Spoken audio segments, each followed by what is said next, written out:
మాత్రం ఇద్దరు celebrity guest రాబోతున్నారు. సెలబ్రిటీ అయ్యాడే ఓవర్ నైట్ లో సెలబ్రేషన్ మొదలైంది వీడి లైఫ్ లో.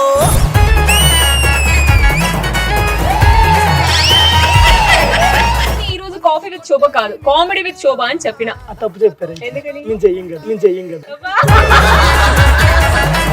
శోభా గారు, మిమ్మల్ని బిగ్ బాస్ లో చూసానండి. అందరూ అంటారు మీరు ఫైర్ బ్రాండ్ అని. సో అందరికి ఆ మాత్రం ఫైర్ కావాలి. చుక్కలు ఎన్ని ఉన్నా సరే చందమామ ఒకటే ఉంటది. ఆ చందమామ మీరే.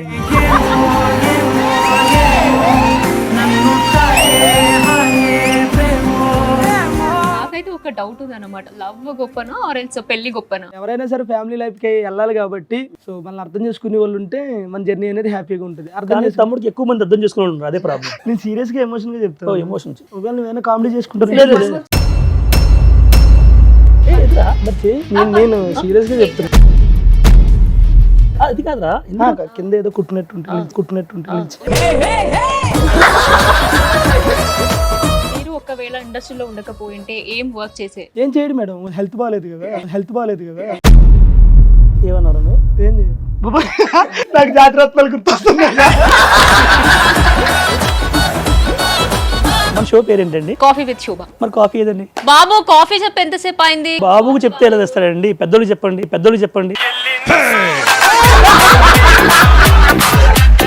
ఈ రోజు ఈ షోలో మా కోసం కొన్ని క్యారెక్టర్ ని యాక్ట్ చేసి చూపించొచ్చు కదా. శోభా శెట్టి గారు, మీరు బిగ్ బాస్ లో చాలా గట్టిగా అరిచాలు.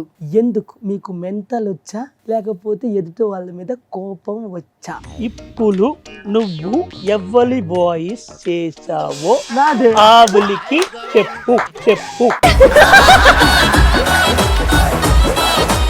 మన గెటప్ సీన్ అన్ని అయితే అన్ని గెటప్ లో చేస్తాం మేడం.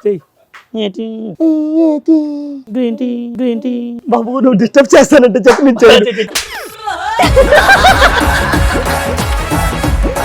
ఇద్దరి కోసం ఒక స్పెషల్ ఒక ఫన్ గేమ్ అయితే అరేంజ్ చేసాము.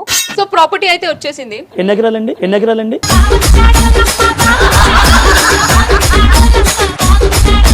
సో ఇక్కడ చాలా ఈజీగా మీ గురించి మీరే క్వశ్చన్స్ ఉంటాయి, చదువుకొని just fill in the blanks ని ఫిల్ చేయాలి. ఫస్ట్ దాంట్లో ఏముందో చూడాలనుందా? లోకరాజు అమ్మాయిని రూముకు తీసుకెళ్లి డాష్ చేస్తాడు. ఏం చేస్తాడు? ఆప్షన్ ఏ, రూముకు తీసుకెళ్లి కాలుకు దండం పెట్టేస్తాడు, ఎవరికి చెప్పొద్దని. ఆప్షన్ బి, రూముకు తీసుకెళ్లి చెప్పు తన నిజ స్వరూపం నేను నువ్వు ఒకటని చెప్పేస్తాడు.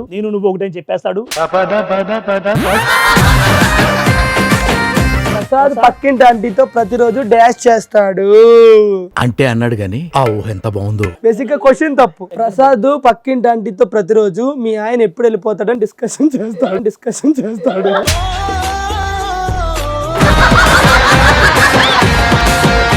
శోభా గారికి నూకరాజు అండ్ ప్రసాద్ వీళ్ళిద్దరిలో ఎవరంటే పిచ్చి? ఎలా చెప్పాలి? ఇద్దరని చెప్పకండి, సమాజం యాక్సెప్ట్ చేయదు. మేము యాక్సెప్ట్ చేస్తాం కానీ సమాజం చేయదు. ఎత్తరాజు చూసావా? మనకి చిన్నపిల్లలకి ఉంటది కదా కోరికలు, చిన్న కోరికలు చెయ్యాలి. చాలా పిచ్చి అయిపోయి. సో మీ ఇద్దరి పరంగా చూసుకుంటే ఫినాన్షియల్లీ స్ట్రగుల్ అయిన లైఫ్ ఎట్లా ఫేస్ చేశారు? నేను డబ్బులు ఉన్నప్పుడు ఒకలా ఉన్నాను, లేనప్పుడు ఒకలా ఉన్నాను. బట్ ఎక్కువ డబ్బులు లేని పరిస్థితి ఎక్కువ నేను ఫేస్ చేశాను అనమాట. నేను ఫస్ట్ నాకు అంత ఇన్కమ్ ఏం రాలేదు దీనివల్ల. జబర్దస్త్ వాళ్ళు కానీ ఇంకోటి కానీ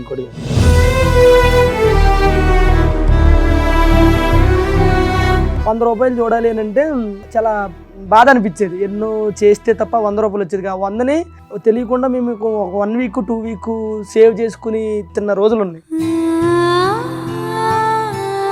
బట్ ఇప్పుడు ఏమైనా అట్లా రిగ్రెట్ గా ఫీల్ అవుతున్నారు? అలా ఏం లేదు కానీ మేడం, ఇప్పుడైతే ఇండస్ట్రీ వదిలేయాలనిపిస్తుంది మేడం, సీరియస్గా.